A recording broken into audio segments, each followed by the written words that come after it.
Assalamualaikum warahmatullahi wabarakatuh. Waalaikumsalam warahmatullahi Allahu Akbar. Allahu Akbar. Syukron Ustadz, mau nanya, gejala fitnah akhir zaman ini kan sudah tampak posisinya, dan mungkin masih banyak orang yang awam tentang dunia perpolitikan. Nah, kondisi saat ini medsos itu mungkin satu-satunya akses untuk anak muda di mana mereka melihat dunia. Biasanya ada medsos, ada internet dan lain-lain. Nah, perpecahan sendiri yang terjadi yang dirasakan secara politik mungkin tidak langsung tampak kepada pemuda itu. Nah, biasanya perpecahan yang terjadi yang dirasakan mungkin saya pribadi itu adanya perpecahan di dalam kubu umat Islam sendiri yang terkait masalah isu tentang Wahabi, kemudian isu tentang khilafiyah para ulama. Nah, itu mungkin yang sering didengung-dengungkan, dan mungkin menurut analisa saya itu dari kalangan-kalangan itu juga. Jadi kalangan-kalangan yang penista agama, kalangan-kalangan liberal, kemudian kalangan-kalangan Syiah posisinya. Nah, itu gimana cara kita untuk menyikapinya? Kadang mereka juga bertakiyah, Ustadz. Jadi mereka pertamanya memposting tentang dakwah-dakwah yang mungkin sunnah yang ditampakkan. Pada endingnya mereka sedikit menyerempet tentang hal yang di luar pada itu. Mungkin membela Rusia, membela Yahudi, posisinya seperti itu. Seperti isu-isu terakhir ini terkait mereka membela apa yang dilakukan oleh Assad posisinya, Bashar Assad. Jadi gimana cara kita untuk menyikapi hal itu, Ustadz? Karena kondisi sosmed sendiri kan nggak bisa kita kontrol ya. Ketika kita buka, ternyata banyak kok yang muncul, banyak sekali posisinya. Seperti itu. Jazakallahu khair. Wassalamualaikum warahmatullahi wabarakatuh. Silakan, ada lagi sambil menunggu surat cinta dari akhwat ini, pertanyaan-pertanyaan yang insya Allah akan semakin memperjelas pembahasan malam hari ini. Tidak ada? Ada lagi yang ikhwan? Oh ya, monggo, silakan maju langsung Mas.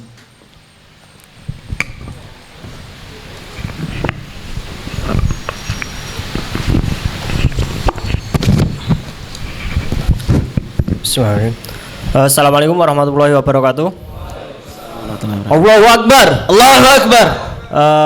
Mungkin lebih ke curhat ya Ustadz. Kebetulan saya menjadi guru agama di sebuah sekolah swasta. Belum lama, baru sekitar mau 2 tahun. Saya agak miris, bukan agak sih, banyak mirisnya ketika ada curhat atau saya menanyakan ke siswa-siswa. Banyak dari siswa kita itu sangat tidak mengerti tentang agama kita, padahal dia sudah tingkat SMK atau SMA. Itu kemudian di pelajaran yang lain, mata pelajaran yang lain, terutama PKN itu, di situ terselip banyak paham-paham yang dia membuat Islamofobia. Misal pluralisme salah satunya seperti itu, dan di situ anak-anak ditekan untuk meyakini hal itu, terutama dalam kebenaran agama. Semua agama sama, semua agama benar, dan itu akan merusak akidah anak-anak kita. Itu kadang saya galonya di situ, Ustaz. Kemudian yang kedua, ketika saya BIMTEK kurikulum 2013, di situ khusus untuk pendidikan agama Islam. Di situ saya dari penatarnya itu ada beberapa hal yang mungkin bisa dibilang revisi dalam kita mengajar, seperti perkataan Islam yes kafir no itu harus direvisi. Jadi kita mengkafirkan seseorang yang selain Islam itu seperti tidak boleh. Ini pelajaran agama Islam ini, makanya saya kadang bingung ketika saya mengajar itu harus seperti apa. Tahu-tahu nanti baru mengajar terciduk, nah itu susah kan. Jadi untuk anak-anak kita atau untuk generasi mendatang itu akan jadi seperti apa kalau seperti ini akan berlanjut terus, sehingga kurikulum yang berjalan yang terbaru 2013 itu saya pikir dia malah semakin menjauhkan agama kita yang benar menjadi ke pluralisme tadi. Mungkin itu aja sedikit keluh kesah saya, Ustadz. Terima kasih. Assalamualaikum warahmatullahi wabarakatuh. Waalaikumsalam warahmatullahi wabarakatuh. Moga Ustadz langsung dijawab karena belum ada nanti ya. Kalau masih ada waktu, insya Allah nanti akan dibuka sesi kedua. Moga Ustadz. Yang pertama tentang anak muda yang belum sadar politik dan bagaimana cara menyikapi media sosial tadi Ustaz? Ya. Ikhwan wa akhwat billah rahimakumullah. Kita jangan sampai buta politik. Manakala umat Islam buta politik, kita akan digilas oleh politik itu sendiri. Coba kita lihat sejarah Andalusia. Ketika umat Islam buta politik, akan dihabisi. Padahal umat Islam Andalusia itu sama dengan di Indonesia, mayoritas. Tapi begitu umat Islam di Andalusia sudah buta terhadap politik, sudah masa bodoh terhadap politik, akhirnya dari 8 juta umat Islam di Andalusia yang mayoritas 300.000 kurang lebih itu pilih opsi murtad, yang 7.700.000 pilih opsi mati. Kenapa? Waktu itu Andalusia sudah dikuasai oleh golongan kafir, karena umat Islam cuek, masa bodoh terhadap politik. Padahal Islam dan politik tidak bisa dipisahkan. Nah itu. Akhirnya 7.700.000 umat Islam itu berbondong-bondong menuju guillotine, alat pemenggal kepala. Padahal Andalusia dibangun 800 tahun, sementara Indonesia baru 72 tahun. Nah inilah. Oleh karena itu, dari beberapa kejadian-kejadian yang tadi disampaikan, bagaimana tantangan dari eksternal, tantangan internal, ini sunatullah. Rasulullah SAW sudah memberikan kabar kepada umatnya, Allah tidak akan membiarkan posisi iman kita pada posisi tertentu hingga Allah turunkan mihnah, ujian. Itu sunatullah, hukum objektif seni di dalam hidup yang diberikan oleh Allah kepada setiap hamba-hambanya. Allah ingatkan dalam surah Al-Ankabut ayat 2-3, A'udzubillahi minasyaitonir rajim, ahasiban nas ayyutraku ayyaqulu amanna wa hum la yuftanun wa laqad fatanna alladziina min qablihim fala'namana Allahu alladziina shadaqu wa la'namana al-kadhibin. Apakah manusia mengira mereka dibiarkan begitu saja, hanya cukup mengatakan ya Allah saya telah beriman? Apa cukup dengan mengatakan saya telah beriman? Kata Allah belum cukup, hingga Allah turunkan mihnah, ujian, cobaan, tantangan, tribulasi kehidupan. Justru dengan ujian itu Allah ingin tahu siapa yang istiqamah imannya, dan Allah juga ingin tahu siapa yang dusta akan keimanannya itu. Bahkan Rasulullah sudah mengabarkan, selama kita menjalani kehidupan di buminya Allah ini, kalau kita mengaku seorang mukmin, Allah siapkan 5 macam tantangan. Qala Rasulullah SAW, al-mu'minu baina khamsin sada'idu mu'minun yasuddu wa munafiqun yabghadu wa kafirun wa yuqatilu wa syaitan tunazi'u wa syaitan yudillu wa nafsun tunazi'u. Ada 5 macam tantangan yang disiapkan oleh Allah untuk nguji iman kita ini. 1, orang yang hasad. Itu tantangan yang pertama, dengki, iri. Yang kedua, al-munafiqun yabghadu, orang munafik yang membenci. Yang ketiga, wa kafirun wa yuqatilu, orang kafir yang senantiasa memerangi. Jadi kalau ada orang kafir tidak memusuhi umat Islam, berarti patut dipertanyakan kekafirannya, ya kan? Berarti kafirnya belum kafah. Gitu. Jadi dari sononya sudah, yang namanya orang kafir pasti memusuhi umat Islam, ya kan? Wala yazaluna yuqatilunakum hatta yarudukum an dinikum in istata'u. Mereka kata Allah, golongan orang-orang kafir itu tidak akan pernah berhenti yuqatilunakum, memerangi kalian umat Islam ini, hatta yarudukum an dinikum in istata'u, hingga kalian murtad, keluar dari agama Allah seandainya mereka sanggup. Ini sudah yang disiapkan oleh Allah. Yang keempat, wasyaitan yudillu, setan yang senantiasa menyesatkan. Yang kelima, wa nafsun tunazi'u, nafsu yang senantiasa melawan. Jadi 5 macam tantangan ini disiapkan untuk menguji iman kita. Bahkan Apa yang terjadi yang saya sampaikan tadi di Indonesia, itu Allah, apa hikmah dibalik yang terjadi di Indonesia sekarang?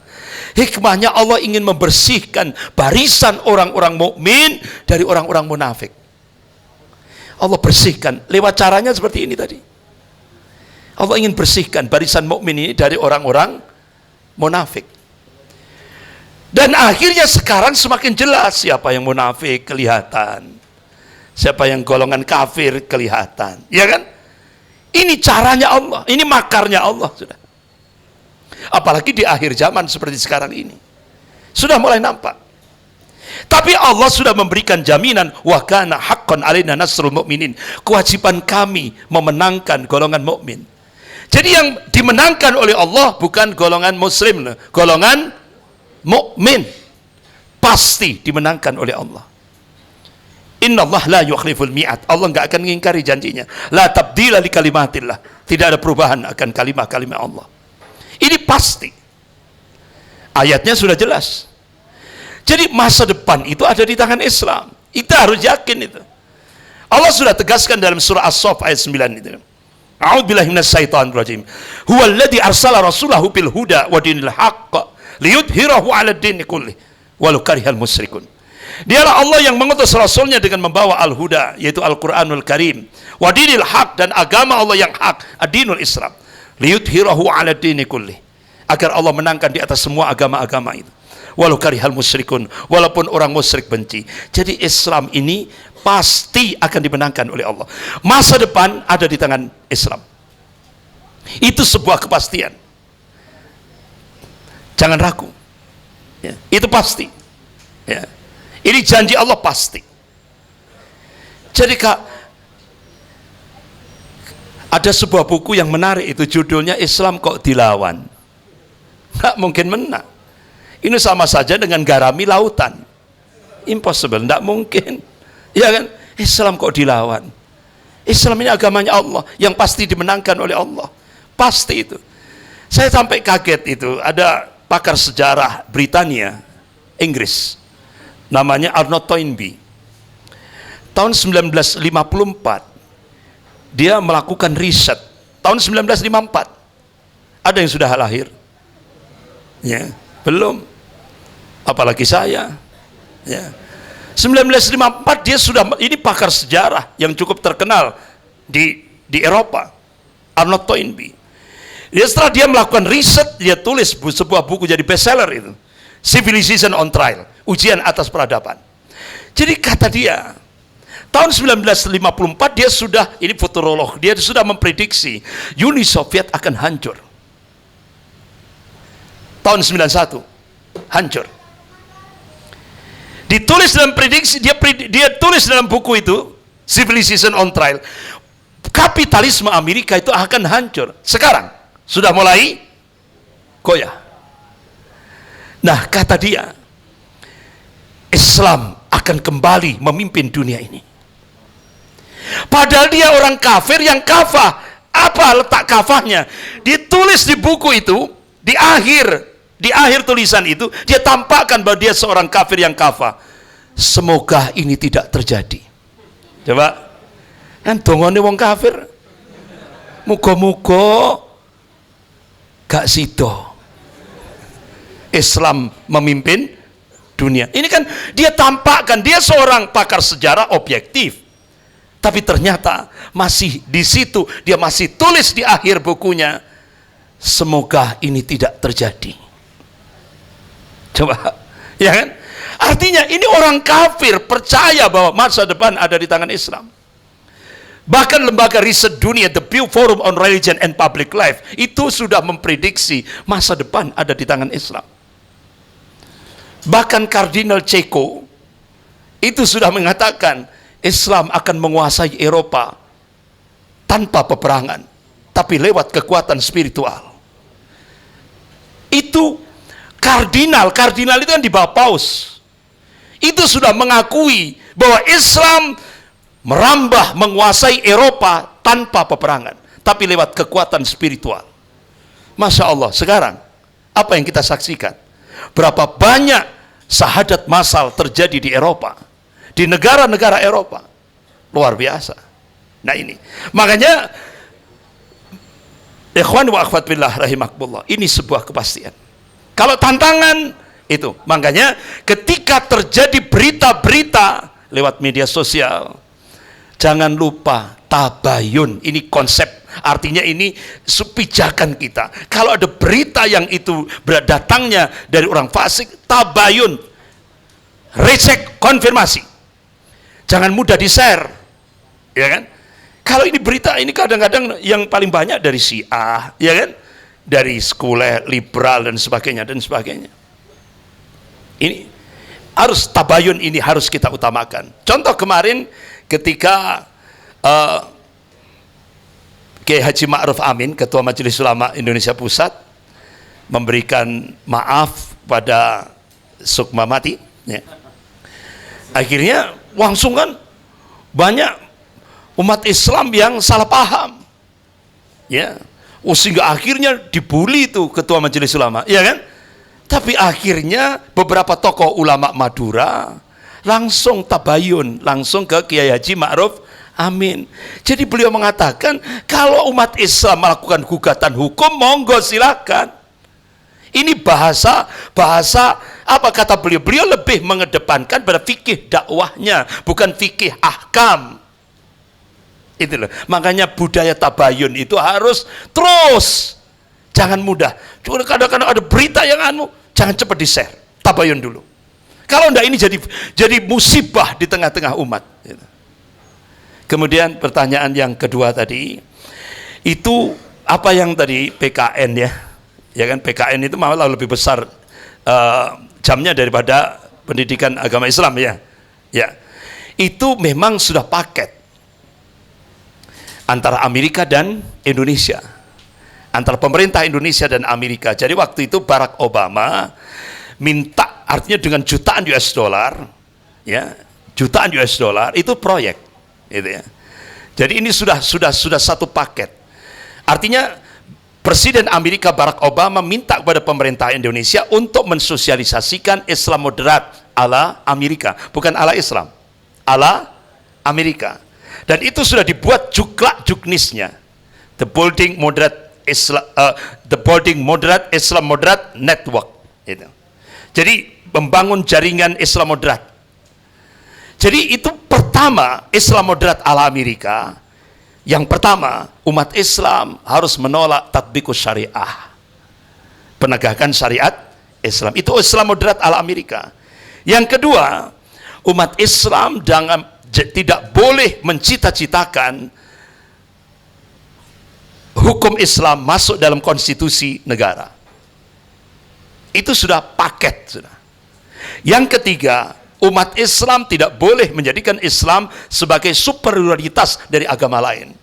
Makanya Amerika mengadopsi lewat Profesor John Hick, itu mengadopsi agama baru yang diciptakan oleh Dr. Abraham Geiger. Itu tokoh Zionis Yahudi yang cukup militan. Dia ciptakan agama baru, yaitu pluralisme. Itu diadopsi oleh Profesor John Hick dan dimasukkan ke Indonesia sejak tahun 1970. Bagaimana caranya? Itu strateginya, umat Islam diajak pada kesatuan sosial, sehingga diadakan pertemuan-pertemuan lintas agama. Nah, ketika umat Islam menerima, baru opsi kedua, umat Islam yang akan diajak untuk menuju pada kesatuan ritual. Sehingga akhirnya di seluruh kota-kota seluruh Indonesia diadakanlah doa bersama antar umat beragama. Sudah terjadi enggak? Sudah. Tujuannya apa? Untuk menghapuskan konsep akidah umat Islam, yaitu lakum dinukum waliya. Itu tujuannya. Bahkan Australia dropping 500, kalau dirupiahkan 500 miliar untuk program ini. Tidak hanya Amerika dengan jutaan US dollar, tapi ini 500 miliar dari Australia. Itu programnya untuk menjauhkan generasi muda Islam dari akidah al-wala wal bara. Itu biayanya 500 miliar dari Australia. Jadi seperti itu. Kemudian yang keempat, Islam moderat ala Amerika. Kita tidak boleh meyakini hukum murtad. Tidak boleh. Kan Rasulullah sudah menegaskan, qala Rasulullah sallallahu alaihi wasallam, man badala dinahu faqtulhu. Ya kan? Barang siapa yang mengganti agamanya, hukumannya apa? Mati. Itu tidak boleh. Jadi Islam moderat ala Amerika itu boleh ganti-ganti agama, sebulan jadi Muslim, sebulan jadi Hindu, sebulan jadi Kristiani, sebulan jadi Konghucu, ya itu seperti itu. Itu Islam moderat ala Amerika. Kemudian yang kelima, Islam moderat ala Amerika, umat Islam di Indonesia tidak boleh menjadikan hukum perkawinan itu sebagai hukum di Indonesia. Kan itu hukum perkawinan di Indonesia itu kan itu sudah menjadi tatanan di dalam syariat Islam di Indonesia, bahwa menikah itu baru sah kalau seiman, seakidah. Ya kan? Itu hukum perkawinan di Indonesia. Itu sudah sah menurut negara. Tapi itu tidak boleh ke depan kita dipaksa untuk menerima hukum perkawinan campur. Tidak hanya hukum perkawinan campur, kita juga dipaksa untuk menerima pernikahan sejenis. Laki sama laki, perempuan sama perempuan. Dan itu sudah disahkan oleh 5 fraksi di DPR pusat. Dan sampai sekarang belum diungkap 5 fraksi itu siapa saja, apa saja, belum diungkap, itu rahasia. Sudah dipasok 180 juta US dollar. Sehingga sekarang di Indonesia kalau pernikahan siri itu dimasuk kategori delik hukum pidana. Kalau ada laki nikah sama laki, perempuan nikah sama perempuan, itu sah menurut negara. Ini sudah kondisi sekarang. Makanya harus, waktunya sudah habis. Alhamdulillah, luar biasa ya. Mungkin suatu saat kita butuh kuliah intensif dengan beliau ini ya. Karena banyak sekali perkara-perkara yang Masya Allah ya, mungkin masih tabu untuk diungkap, tapi beliau berani sampai tadi ya. Mungkin nanti perlu diajarkan pertanyaan ya, bagi siapa yang tahu nama 5 partai tadi ya. Paling juga itu aja ya kan. Ya silahkan ketik di bawah ini, nanti kirimkan ke official Teras Dakwah bagi yang beruntung mendapatkan cidukan. Ya, Assalamualaikum, mungkin lengkap sudah acara kita pada malam hari ini. Banyak sekali kita baperkan, tetapi juga banyak masukan yang kita bisa bawa di dalam tidur kita maupun di dalam action kita nanti ya. Tapi ingat bahwasanya ini bukanlah akhir kawan-kawan ya. Ini bukanlah akhir. Boleh baper kawan-kawan ya. Kalau bahasanya Teras Dakwah kan baper, mohon maaf ya. Tapi ingat bahwasanya kita ini disatukan di sini karena Allah, kita juga dimenangkan karena Allah. Ya, bagi siapa yang menjaga Allah, pasti Allah akan menjaga kita. Maka marilah kita jadikan bangsa kita ini menjadi bangsa yang menjaga Allah, maka Allah akan menjaga kita. Ikhwatifillah, ada beberapa pengumuman sebelum kita akhiri, dan nanti 1 menit Ustadz closing statement setelah pengumuman ya. Ada beberapa pengumuman. Yang pertama adalah biar fokus, jadi saya pengumuman dulu baru nanti closing statement biar tidak ada yang meninggalkan ya. Yang pertama adalah kajian di Teras Dakwah kembali, biar soleh tapi gaul, bersama Ustadz Evi Effendi, Ustadz gaul dari Bandung ya. Jadi luar biasa kawan-kawan, di Indonesia ini Allah menganugerahkan kita banyak sekali ustadz-ustadz dengan pakar dan keahlian masing-masing ya. Jadi ingat tadi terkait dengan mungkin salah satu opsi jawaban bagi rekan-rekan yang mungkin masih bingung kepada siapa kita harus berguru, kepada yang ahli ya. Maka Al-Qur'an mengatakan gimana? Fas'alu ahla dzikri in kuntum la ta'lamun. Maka kalau pada beliau kita tanyakan nih makar-makar akhir zaman ya. Luar biasa. Kalau sama Ustadz Evi Effendi, silahkan kawan-kawan hadir yang pengen gaul tapi islami ya, tanyakan pada beliau. Ya, pada hari Jumat 4 Mei jam 1 sampai jam 3 sore di Teras Dakwah ya. Kemudian hadir kembali Teras Dakwah juga menghadirkan Ustadz Abdullah Hadromi, Masya Allah, rekan perjuangan beliau yang cukup luar biasa. Kawan-kawan harus hadir ini ya. Di Teras Dakwah bekerja sama dengan Sahabat Al-Aqsa dan Pro You Media pada hari Senin tanggal 7 Mei jam 4 kurang seperempat sampai jam 6 kurang seperempat ya. Beliau adalah murid Syekh Muhammad bin Shalih Al Utsaimin, masya Allah, Dewan Penasihat MIUMI Malang. Insya Allah beliau sangat kenal, dan beliau juga penulis buku yang cukup aktif, banyak sekali buku yang beliau tulis. Kemudian juga tabligh akbar bersama Ustadz Zaitun Rasmin hafizahullah taala pada Sabtu 5 Mei jam 4 sore. Dan juga jangan lupa setiap hari Rabu pada maghrib sampai Isya sampai dengan jam 8.15 kajian rutin Teras Dakwah Pemuda Masa Kini Berakhlak Qur'ani, insya Allah pekan depan bersama Ustadz Sulahuddin Al-Hafidh. Kemudian ini pesan ya, bukan dapat giveaway, yaitu langsung saya bacakan biar enggak manipulasi ya. Ahmas Al-Hanif ya, dan Afikrim dapat TD kurma, alhamdulillahirrahmanirrahim. Dan juga ada pengumuman lagi, masih lanjutan dari kajian beliau. Besok hari Ahad jam 9 di Masjid Dakwah Padoan Kasihan Bantul akan ada tabligh akbar bersama beliau Ustadz Andri Kurniawan dengan tema riba ya, apa? Hidup menyongsong Ramadan dengan hidup tanpa riba. Dan juga tabligh akbar dengan Ustadz kekinian membahas tentang akhir zaman, yaitu Ustadz Zulkifli M. Muhammad Ali LCMA hafizahullah taala, dan juga bersama beliau Ustadz Andri Kurniawan MAG di pendopo atas Nim Rumah Warna Ring Road Utara ya. Pada tanggal 22 April Ahad besok jam 4 hingga jam 9. Masya Allah nutuk ini Mas ya. Silahkan kalau yang masih kurang puas hadir di sana ya. Insya Allah kawan-kawan akan mendapatkan banyak pencerahan dan mendapatkan taujih dan nasihat real dari para ustadz-ustadz kita ini ya.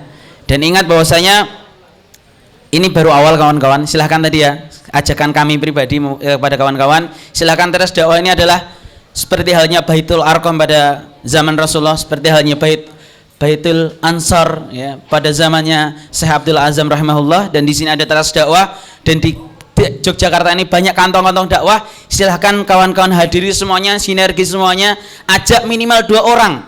Coba apa sulitnya mengajak 2 orang itu ya kan, minimal di-sharekan ke 2 orang ya. Diajak ngopi yuk, di mana? Teras Dakwah. Ternyata ngopinya di Teras Dakwah ya. Mungkin itu. Terakhir, monggo Ustadz closing statement dan doa yang khusyuk semuanya. Silahkan berdoa dengan ketundukan hati, istighfar, diawali dengan istighfar. Semoga dengan doa kita minimal dari sekian ratus orang ini akan didengarkan doanya oleh sekian ribu malaikat yang ada di tempat kita ini. Allahumma amin. Monggo Ustadz closing statement dan langsung diakhiri dengan doa. Ikhwan wa akhwatillah rahimakumullah. Allah Subhanahu wa taala memanggil hamba-hambanya yang mukmin. A'udzubillahi minasyaitonir rajim. Ya ayyuhalladzina amanu in tansurullaha yansurkum wa yutsabbit aqdamakum. Jika kamu menolong agama Allah, pasti Allah akan menolong kamu. Wa yutsabbit aqdamakum. Dan Allah akan menguatkan kedudukan kamu. Allah akan menguatkan keimanan kamu. Janji Allah pasti. Mudah-mudahan kita dijadikan oleh Allah menjadi ansarullah, penolong-penolong agama Allah, sampai kita menghadap Allah. Mudah-mudahan kita diberikan akhir yang husnul khatimah. Amin ya rabbal alamin. Mari kita tundukkan hati dan jiwa kita ke hadirat Allah Subhanahu wa taala. Allahumma shalli ala Muhammad wa ala ali Muhammad walhamdulillahi rabbil alamin. Amin. Allahumma ighfir lil muslimina wal muslimat wal mu'minina wal mu'minat al ahya'u minhum wal amwat. Rabbi ij'alna muqimas salati wa min dzurriyyat rabbana wa taqabbal du'a. Rabbana hab lana min azwajina wa dzurriyyatina qurrata a'yun waj'alna lil muttaqina imama. Rabbana la tuzigh qulubana ba'da idh hadaytana wa hab lana min ladunka rahmah innaka antal wahhab. Rabbana atina min ladunka rahmatan wa hayyi' lana min amrina rasyada. Ya Rahman ya Rahim ya Ghafur ya Syakur Ya Hayyu Ya Qayyum birahmatika nastaghith. Allahumma srif anna su'a bima syi'ta wa kaifa syi'ta innaka ala ma tasau qadir. Allahumma na'udzubika min jahdil bala wa daraqis saqa wa su'il qada wa tamatatil a'da. Allahumma ansur al-mujahidin fi biladis Syam. Allahumma ansur al-mujahidin fi biladis Syam. Allahumma ansur al-mujahidin fi biladis Syam. Allahumma ansur al-mujahidin wa fi kulli makan. Allahumma ansurhum. Allahumma ansurhum. Allahumma ansurhum. Allahumma ighfir lana dhunubana wal walidayya warhamhuma kama rabbana shaghira. Allahumma as'aluka al-huda wat tuqa wal afafa wal ghina. Allahumma as'aluka al-husna al-khatimah. Allahumma arzuqna taubatan nasuha qabla al-maut. Allahumma ya muqallibal qulub thabbit qalbi ala dinak. Rabbana atina fid dunya hasanah wa fil akhirati hasanah wa qina adzaban nar. Subhana rabbika rabbil izzati amma yasifun. Wassalamun alal mursalin walhamdulillahi rabbil alamin.